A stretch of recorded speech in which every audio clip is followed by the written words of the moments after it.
അതേപോലെ കുറച്ച് കൂട്ടുകാരും എനിക്കുണ്ട്. അപ്പോൾ ഇവന്മാർക്ക് ആർക്കും എന്നെ പോലെ തന്നെ ബുദ്ധിയില്ല, പഠിക്കാനുള്ളൊരു ബുദ്ധിയൊന്നുമില്ല. അവസാനം +2 വരെ ഞങ്ങളെങ്ങനെ തല്ലിക്കൂട്ടി ഒപ്പിച്ചതാണ്. അവിടുന്ന് ഇവ മുന്നോട്ട് പോകണമെന്നുണ്ടെങ്കിൽ ഞങ്ങൾക്കറിയാം, പരീക്ഷ തുടങ്ങുന്നതിന് മുമ്പ് ഞങ്ങൾക്കറിയാം പൊട്ടും.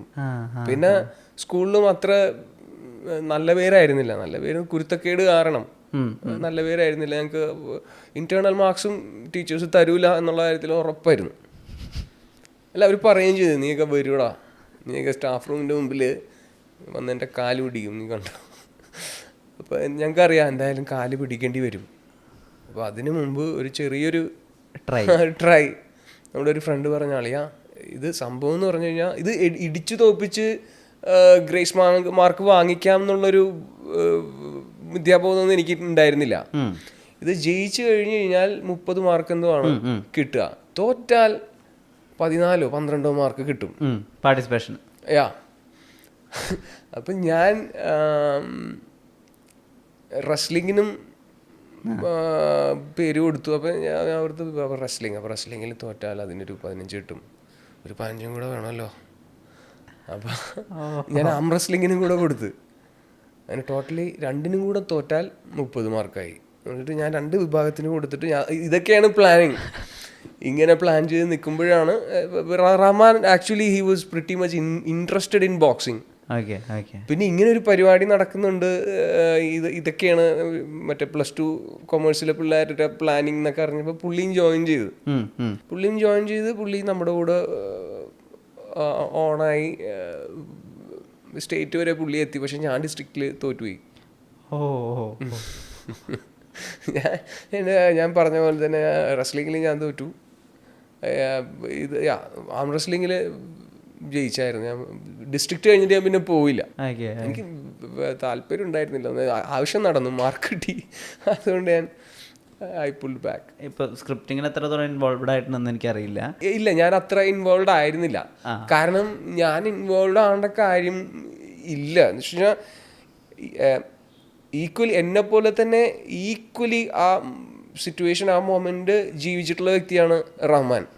ആൻഡ് നമ്മുടെ പടത്തിൽ ജോജോന്റെ ലീഡ് ക്യാരക്ടർ എന്ന് പറയുന്ന അതിൻ്റെ ഒരു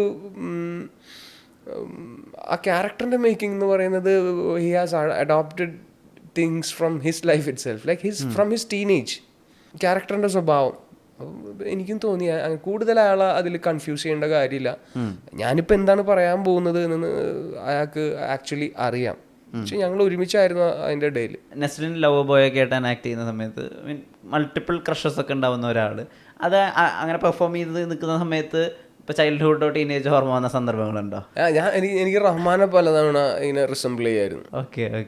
ഇപ്പം പെർഫോം ചെയ്യുമ്പോൾ ഒന്നാമത്തെ കാര്യം റഹ്മാൻ ആർട്ടിസ്റ്റുമായിട്ട് റഹ്മാൻ ഇൻട്രാക്ട് ചെയ്യുന്ന കാണാൻ ചന്തമാണ്.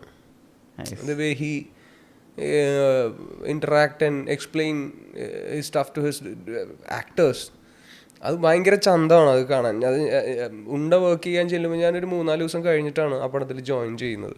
അത് വേറൊരു DP ആയിരുന്നു, പുള്ളിക്ക് അത് കംപ്ലീറ്റ് ചെയ്യാൻ പറ്റിയില്ല. അപ്പോൾ പുള്ളിയുടെ എന്തോ കാര്യമായിട്ട് അങ്ങനെയാണ് ഞാനത് ചെല്ലുന്നത്. ഞാൻ ചെന്ന് ഫസ്റ്റ് ദിവസം ഇഷ്ടപ്പെടുത്തിയൊരു കാഴ്ച എന്ന് പറയുന്നത് റഹ്മാൻ മമ്മൂക്കാക്ക് സീൻ എക്സ്പ്ലെയിൻ ചെയ്യുന്നൊരു മൊമെൻ്റാണ്. ഞാൻ അതിനെ ദൂരത്തുനിന്ന് ഇങ്ങനെ കണ്ടപ്പോൾ ഐ വാസ് ലൈക്ക് ഭയങ്കര സന്തോഷം തോന്നി. അത് ഭയങ്കര രസമാണ്. അപ്പോൾ ഇവൻ കാണിച്ചും കൊടുക്കും നസ്ലിനൊക്കെ ചില ഡൗട്ടൊക്കെ വരുമ്പോഴേക്കും അത് എങ്ങനെ എക്സാക്ട്ലി എന്ത് ചെയ്യണം എന്ന് പറഞ്ഞു കൊടുക്കുക എന്നുള്ളതല്ല, പക്ഷെ അവനൊരു എക്സാമ്പിൾ അവിടെ കാണിച്ചു കൊടുക്കാനും എല്ലാം ശ്രമിക്കും. അപ്പോൾ പുള്ളി അറിയാതെ തന്നെ പുള്ളി ഒന്ന് അഭിനയിച്ചൊക്കെ അവിടെ പോയി ഇവിടെ പോയി ഇവർക്കൊരു ഇതിന് വേണ്ടിയിട്ട് ഒരു ക്ലിയർ പിക്ചർ കിട്ടാൻ വേണ്ടിയിട്ട് അത് കണ്ടിട്ടാണ് ഈ നസ്ലിനൊക്കെ പിക്ക് ചെയ്യുന്നത്. അപ്പോൾ എവിടെയെങ്കിലും അൺകോൺഷ്യസ് ആയിട്ട് ഐ മീൻ അല്ല ഒരു ഷാഡോ അവിടെ വന്നു പോവാം റഹ്മാൻ്റെ.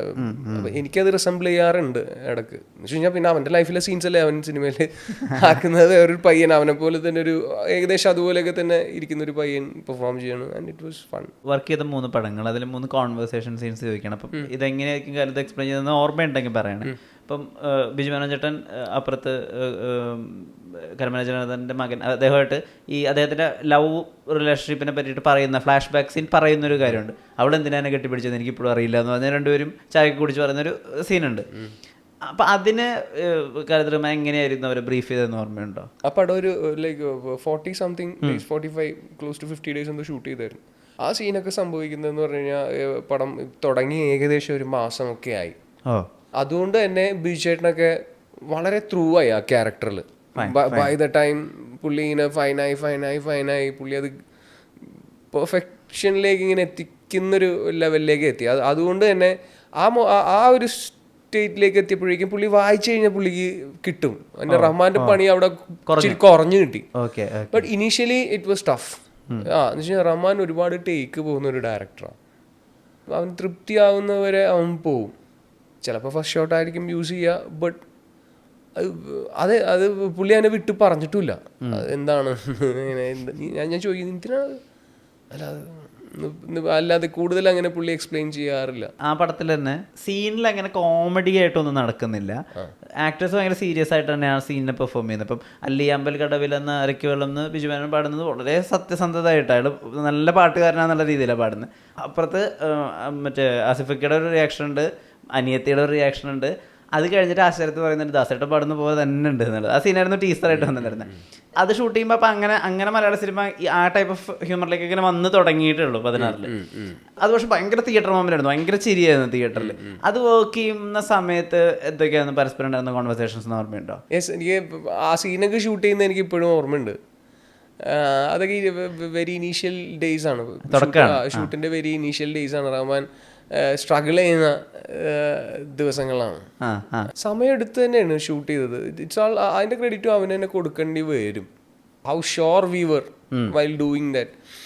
യെസ്, ആ സമയത്ത് വന്ന് തുടങ്ങുന്നേ ഉള്ളൂ ഇതേപോലുള്ള സട്ടിൽ കോമഡീസ്, അതായത് റിയാക്ഷൻ ഷോട്ട് വെച്ചിട്ട് ആളെ ചിരിപ്പിക്കുക എന്ന് പറയുന്ന ടൈപ്പ് ഒരു കോമഡി ആയിട്ടൊരു കോമഡി പറയുന്നത് ഞാനായിരിക്കും. പക്ഷെ തൻ്റെ ഫേസ് കാണിക്കുമ്പോഴാണ് അവിടെ ചിരിക്കുക എന്ന് പറയുന്ന ടൈപ്പ് സട്ടിലിറ്റി ഒക്കെ പിടിച്ച് വരുന്ന സമയമാണ്. പക്ഷെ വലിയൊരു മൊമെന്റ് നടന്നു കഴിഞ്ഞു. നമ്മൾ ആ പടമൊക്കെ ചെയ്യുന്നതിന് മുമ്പ് തന്നെ ഇപ്പോൾ ആഷിഖ് കപൂറിനെയൊക്കെ പോലത്തെ ഡയറക്ടേഴ്സ് ഫീൽ ഗുഡ് പടങ്ങളും കാര്യങ്ങളൊക്കെ ഒരു വേറൊരു ഏരിയയിൽ നിന്ന് ഇങ്ങനെ നല്ല രീതിയിൽ അത് പിക്ക് ചെയ്തുകൊണ്ട് വരുന്നൊരു ടൈമായിരുന്നു. അങ്ങനെ ഡൗട്ട് ഉണ്ടായിരുന്നില്ല ഒന്നിലൊരു പേടി, ഇത് വർക്കാവോ ഇല്ലയോ. We were sure about it. സിംപ്ലിസിറ്റിയിൽ വിശ്വാസം ഉണ്ടായിരുന്നു. അടുത്തൊരു കോൺവെർസേഷൻ ഉണ്ടെങ്കിൽ മമ്മൂക്ക അദ്ദേഹത്തിൻ്റെ ഭാര്യയായിട്ടുള്ള റിലേഷൻഷിപ്പ് എങ്ങനെ തുടങ്ങിയത്, പോലീസ് സ്റ്റേഷനിൽ പോയി എങ്ങനെ അടി ഉണ്ടാക്കി എന്നുള്ള സാധനം ഇപ്പോൾ ഒരുപാട് റീലൊക്കെ ആയിട്ട് ഇൻസ്റ്റാഗ്രാമിൽ അത് കാണാൻ വേണ്ടി പറ്റും. ആ സമയത്ത് ആ ഷോട്ട് ക്യാപ്ചർ ചെയ്യുന്ന സമയത്ത് ഇപ്പോൾ കുറച്ചൊരു സ്റ്റോറി ടെല്ലിംഗ് മോഡലാണെന്ന് പറയുമ്പോഴും ഭയങ്കര ഈസി ആയിട്ടാണ് പറയുന്നത്. പുള്ളി അവിടെ ജസ്റ്റ് ഇരുന്ന് എണീറ്റ് പോകുന്ന സമയത്ത് ആ കഥയുടെ അകത്ത് ആ കഥയുടെ ക്ലൈമാക്സ് വരുന്നത്.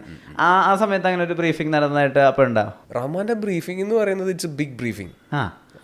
വലിയ ബ്രീഫിംഗ് ആണ്. പുള്ളി ഒരു പ്ലേ ചെയ്യണ പോലെ തന്നെയാണ് അത് നിന്ന് ബ്രീഫ് ചെയ്ത് കൊടുക്കുക.